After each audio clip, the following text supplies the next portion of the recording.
Bienvenue dans IA et Tech Insights par Oussema Toumi, un espace où l'intelligence artificielle, la technologie et l'innovation concrète se rencontrent pour transformer les secteurs de demain.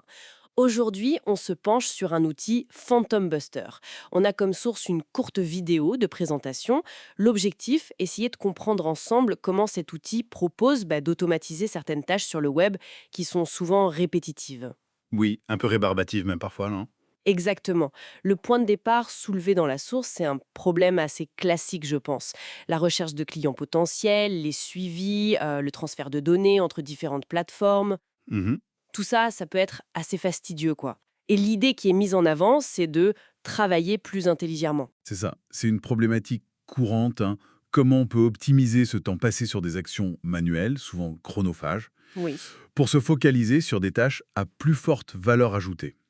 Et là, la promesse, c'est clairement l'automatisation. Et au cœur de cette promesse, il y a ce concept de phantoms, un nom un peu, un peu particulier. C'est quoi exactement ces phantoms? Alors, en gros, faut voir ça comme des petits bouts de code, des automatisations préconfigurées.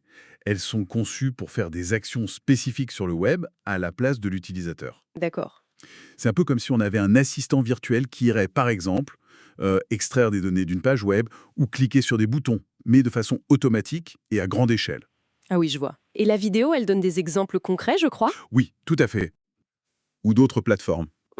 D'en extraire les infos clés, les emails, ce genre de choses, et même d'envoyer des demandes de connexion. Tout ça en quelques minutes, apparemment. C'est exactement l'idée.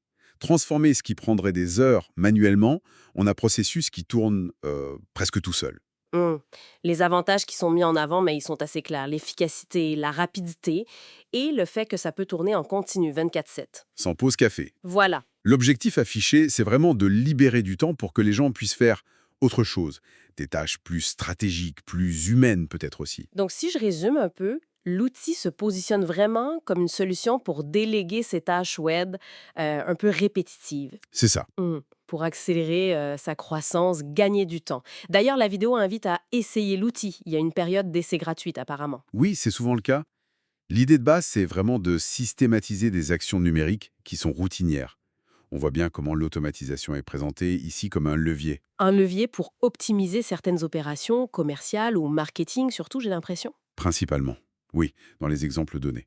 Ça touche la prospection, la gestion de contacts, l'enrichissement de données. D'accord. Et ça soulève une réflexion, je trouve, qui est assez intéressante. Là, on parle beaucoup de prospection, de gestion de contacts, ce qui est mentionné dans la source. Oui. Mais si on élargit un peu, quelles autres suites d'actions numériques qui sont aussi répétitives, mais peut-être dans d'autres métiers? Je sais pas. Moi, la veille concurrentielle, la recherche, la gestion de projet. Mhm. Quelles autres tâches pourraient être automatisées de cette manière? Et surtout, quel impact ça aurait sur la nature même de ces boulots au quotidien? C'est une question assez vaste, en fait.